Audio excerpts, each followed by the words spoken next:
یہ ان دنوں کی بات ہے جب تحریک ختم نبوت زوروں پر تھی۔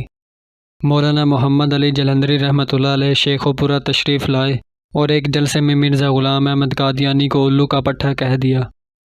اس پر قادیانیوں نے ان پر مقدمہ کر دیا۔ مولانا محمد علی جلندری رحمۃ اللہ علیہ پریشان تھے کہ اب اس کو الو کا پٹھا کیسے ثابت کروں۔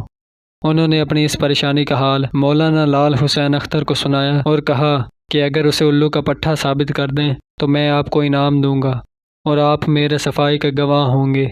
مولانا لال حسین اختر نے تاریخ اور دن نوٹ کیا اور مقررہ روز شیخ و پورہ کی عدالت میں پہنچ گئے، جہاں دو مجسٹریٹ مقدمہ سن رہے تھے۔ مولانا لال حسین اختر نے مرزا غلام احمد قادیانی کی کتاب سے عدالت کے سامنے دو حوالے پیش کیے اور کہا، مرزا اپنی کتاب میں لکھتا ہے، جب نئی نئی گرگابیاں بازار میں آئیں تو میری ماں نے گرگابی لے کر دی۔ اس سے پہلے میں دیسی جوتی پہنا کرتا تھا۔ جب گرگابی پہن کر چلتا تو میرے ٹخنے آپس میں ٹکراتے تھے اور کبھی کبھی تو خون بھی بہہ نکلتا تھا۔ میں نے ماں سے کہا، ماں یہ مجھے کیا لے دیا؟ میری ماں نے جب میرے پاؤں کی طرف دیکھا تو دائیں جوتا بائیں اور بایاں دائیں پاؤں میں پہن رکھا تھا اور کہنے لگا، ماں مجھے پتہ نہیں چلتا کہ دایاں کون سا ہے اور بایاں کون سا۔ ماں نے اس جوتے کے جوڑے پر دو پھومن لگا دیے، دائیں پر سرخ اور بائیں پر سبز۔ مرزا کہتا ہے کہ اس کے باوجود میں جوتا الٹا پہن لیا کرتا تھا۔ دوسرا حوالہ یہ دیا، مرزا کہتے ہیں مجھے گڑ کھانے کا بہت شوق ہے۔ گھر سے چوری گڑ لے کر اپنی جیب بھر لیتا اور مجھے پیشاب کی بھی بیماری تھی۔ مجھے بار بار پیشاب آتا تھا۔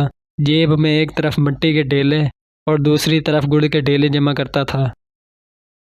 اکثر میرے ساتھ یہ ہوتا تھا کہ استنجا کی جگہ گڑ استعمال کر لیا کرتا تھا اور گڑ کی جگہ مٹی کا ڈھیلا کھا لیا کرتا تھا۔ دونوں مجسٹریٹ مسکرانے لگے۔ ایک مجسٹریٹ نے دوسرے سے کہا، بڑا کوئی الو کا پٹھا تھا؟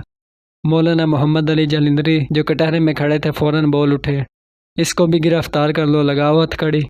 میں نے جلدی میں مرزا کو الو کا پٹھا کہا اور انہوں نے عدالت میں، اب سیدھی بات ہے کہ مجھے بھی چھوڑ دو یا پھر مجسٹریٹ صاحب کو بھی گرفتار کر لو۔ مجسٹریٹ نے مولانا محمد علی جلندری رحمۃ اللہ علیہ کو باعزت بری کر دیا۔ مزید سچے اور حقیقی واقعات سننے کے لیے ہمارے چینل کو سبسکرائب کریں۔ شکریہ۔